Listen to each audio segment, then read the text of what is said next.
Halo semua, selamat datang di Si Buca, Si Buku Bercerita. Sebelum kita mulai bercerita, yuk kenalan dulu. Kakak adalah Kakak Linda dari Dinas Arsip dan Perpustakaan Kota Semarang. Mari kita mulai. Selamat mendengarkan semuanya. Hari ini kakak akan membacakan satu buah cerita rakyat dari Bengkulu dengan judul Raja Tidur. Buku ini adalah karya dari seorang penulis bernama Ali Muakhir. Selamat mendengarkan semuanya. Dahulu kala di Tanah Rejang berdiri sebuah kerajaan yang dipimpin oleh seorang raja yang bijaksana. Beliau memiliki seorang putri yang lemah lembut yang bernama Putri Serindu. Telah lama raja menginginkan putrinya itu menikah, tetapi sampai sekarang sang putri belum bersedia. "Ayahanda sudah tua, Serindu. Ayah ingin engkau segera mendapat suami dan menggantikan ayah." Begitu alasan Baginda Raja. "Serindu putriku, sebetulnya pemuda seperti apa yang kau inginkan? Ibunda juga ingin engkau segera menikah," kata Ibunda Permaisuri. Putri Serindu terdiam. Dia lalu memeluk ibundanya. Dia bisa merasakan keinginan beliau. Dia ingin memenuhi keinginan kedua orang tuanya, tetapi dia tidak bisa sembarangan memilih calon suaminya. "Maafkan saya, Bunda," kata Putri Serindu. "Saya ingin menikah dengan pemuda pilihan saya sendiri." Lanjutnya, "Pemuda seperti apa yang engkau pilih, putriku?" Baginda Raja tidak sabar. Putri Serindu menunduk. "Maafkan saya, Ayah, jika nanti pilihan saya mengecewakan Ayah." "Tenanglah putriku, Ayah dan Bunda akan menerima siapapun yang engkau pilih menjadi pendampingmu. Sekarang katakan, pemuda seperti apa yang kau inginkan?" Pelan tetapi pasti, Putri Serindu mengutarakan keinginannya. Saya ingin menikah dengan seorang Raja Tidur." "Raja Tidur?" seru Raja dan Permaisuri hampir bersamaan. Mereka terkejut dengan keinginan Putri Serindu. "Apa ayah dan bunda keberatan?" tanya Putri Serindu. Raja dan Permaisuri menggeleng, lagi-lagi hampir bersamaan. "Lalu, kenapa ayah dan bunda berseru?" Raja menarik napas dalam-dalam. "Ayah hanya terkejut saja. Lagi pula, di mana engkau akan menemukan Raja Tidur?" tanyanya kemudian. Putri Serindu tersenyum. "Gampang, Ayah. Kita mengadakan sayembara saja. Barang siapa yang tidurnya paling lama, maka dia pemenangnya," terangnya tanpa menjelaskan lebih panjang lagi. Kemudian dengan bijaksana Raja mengiyakan keinginan Putri Serindu. "Siapa yang menang akan kita angkat menjadi Raja Tidur dan berhak menjadi suamimu," ucap Raja. "Engkau tidak main-main, bukan?" Sekali lagi Bunda Permaisuri meyakinkan keinginan Putri Serindu. Putri Serindu mengangguk dengan mantap. Hari itu juga Raja memanggil semua pengawalnya dan membicarakan sayembara yang akan dilaksanakan kerajaan. Siapapun boleh mengikuti sayembara tersebut. "Kalau yang menang rakyat, bagaimana?" tanya seorang pengawal. "Tidak masalah, karena aku yakin Putri Serindu punya alasan sendiri Mengapa dia ingin menikah dengan seorang raja tidur? Jawab raja. Keesokan harinya, pagi-pagi sekali, para prajurit kerajaan menyebarkan pengumuman sayembara tersebut ke berbagai tempat. Begini bunyi pengumumannya. Sayembara pemilihan raja tidur. Barang siapa yang bisa tidur sangat lama akan dinobatkan menjadi raja tidur dan akan menjadi suami putri serindu. Sayembara ini boleh diikuti oleh siapapun, tertanda Baginda Raja. Pengumuman tersebut ternyata mengundang banyak orang untuk mengikutinya. Mereka pikir sayembara tersebut sangat mudah. Bukankah tidur memang sudah menjadi kebiasaan setiap makhluk? Salah satu pemuda yang tertarik untuk mengikuti sayembara adalah anak Lumang, pemuda desa yang ulet dan berwajah cukup tampan. Sejak kecil, dia hidup sendiri karena kedua orang tuanya sudah meninggal dunia. Setiap hari, pekerjaannya membuat bubu. Bubu adalah tempat menangkap ikan dari bambu. Bubu tersebut lalu dijual ke pasar dan hasilnya untuk makan sehari-hari. Sebetulnya anak Lumang bingung akan mengikuti sayembara tersebut atau tidak. Kalau dia mengikuti sayembara, berarti dia tidak bisa membuat bubu. Tidak membuat bubu berarti dia tidak bisa menjual apa-apa untuk makan hari itu. Tetapi jika anak Lumang tidak ikut sayembara, dia akan rugi. Ini adalah kesempatan emas bagi siapapun, termasuk dia, untuk menjadi suami seorang putri raja. Setelah cukup lama berpikir, anak Lumang mendapat ide. Dia akan membuat bubu sebanyak mungkin sebelum mengikuti sayembara. Sehari sebelum sayembara diadakan, dia menyiapkan segalanya. Bambu diraut seperti lidi dan diikat dengan rotan.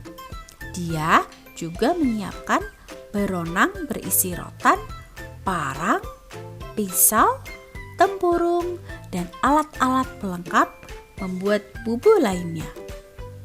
Beronang adalah keranjang yang dibawa dengan cara digendong di punggung dan talinya diikatkan di kepala.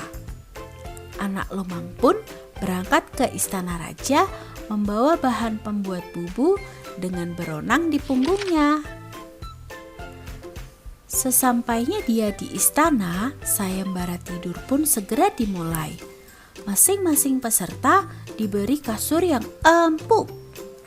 Dalam waktu beberapa menit, semua peserta memejamkan mata, kecuali anak Lumang. Seperti yang telah direncanakan sebelumnya, anak Lumang membuka beronangnya, lalu mengambil peralatan untuk membuat bubu. Kali ini, dia membuat bubu yang besar. Bubu ini pasti akan dibeli dengan harga mahal, kata anak Lumang. Anak Lumang masih meraut bambu hingga seperti lidi. Dia merautnya dengan sangat halus, tidak ada sedikit pun bagian yang terlihat kasar. Tidak terasa, malam semakin larut. Semua peserta sudah tertidur pulas. Pekerjaan anak Lumang baru selesai ketika malam menjelang subuh dan ayam mulai berkokok. Bubu yang terlihat rapi dan indah itu dia gantungkan di dinding bagaikan hiasan. Mudah-mudahan ada yang mau membeli bubu ini, gumam anak Lumang. Pekerjaannya ternyata tidak berhenti sampai di situ. Selesai menggantungkan bubu, anak Lumang membereskan semua peralatannya dan membersihkan sampahnya. Dia tidak peduli matanya sudah mulai mengantuk sekali.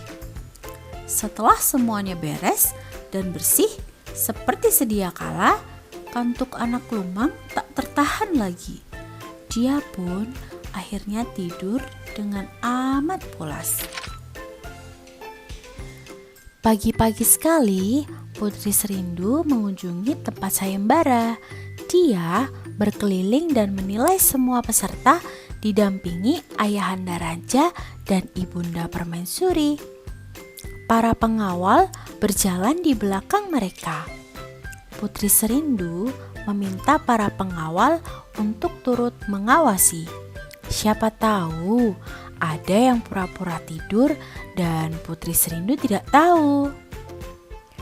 Wah, ada yang bubu besar yang indah, kata Putri Serindu saat melewati anak lumang dan melihat bubu yang digantung di dinding.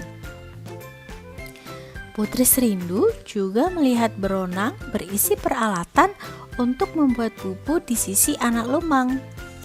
Dia yakin bubu itu pasti hasil karya pemilik beronang yang masih pulas tertidur ini. Ada yang tahu siapa nama peserta ini? Tanya Putri Serindu kepada para pengawal. Salah seorang pengawal membuka buku catatan. Namanya anak lumang. Dia memang seorang pembuat bubu Tuan Putri, jawabnya kemudian. Putri Serindu melihat wajahnya yang tampan dan badannya yang terlatih. Sepertinya dia memang pekerja keras. Diam-diam, Putri Serindu mengangguk-angguk sambil tersenyum kecil. Bagaimana Tuan Putri? Apakah sudah ada pemenangnya? Tanya pengawal. Putri Serindu mengangguk. Kita lihat sampai nanti siang, karena ada beberapa peserta yang masih tertidur. Menjelang siang, satu persatu peserta terbangun. Ada yang begitu bangun langsung pulang, ada yang langsung tidur lagi. Walau susah memejamkan mata kembali dan akhirnya mengaku kalah dan bangun. Ada juga yang sudah bangun tetapi pura-pura masih pulas. Hingga menjelang tengah hari, hanya tinggal 2 orang yang belum terbangun. Salah satunya siapa lagi kalau bukan anak lumang. Hati Putri Serindu berharap-harap cemas. Dia berdoa, mudah-mudahan pemuda pembuat bubu itu yang menjadi pemenangnya. Menjelang sore, salah satu peserta terbangun. Dia langsung memegangi kepalanya karena pusing 7 keliling, lantaran kebanyakan tidur. Dia lalu pamit pulang dan mengaku kalah. Tepat sore hari, anak lumang terbangun. Dia langsung menggerakkan badannya yang kekar. Siapakah namamu? Tanya Permaisuri begitu anak lumang tersadar sepenuhnya dari tidur. Hamba anak lumang, tukang pembuat bubu, jawab anak lumang. Engkau tidur pulas sekali. Apa yang membuatmu bisa tidur sepulas tadi? Tanya Permaisuri lagi. Karena hamba bekerja lebih dari biasanya, jawab anak lumang.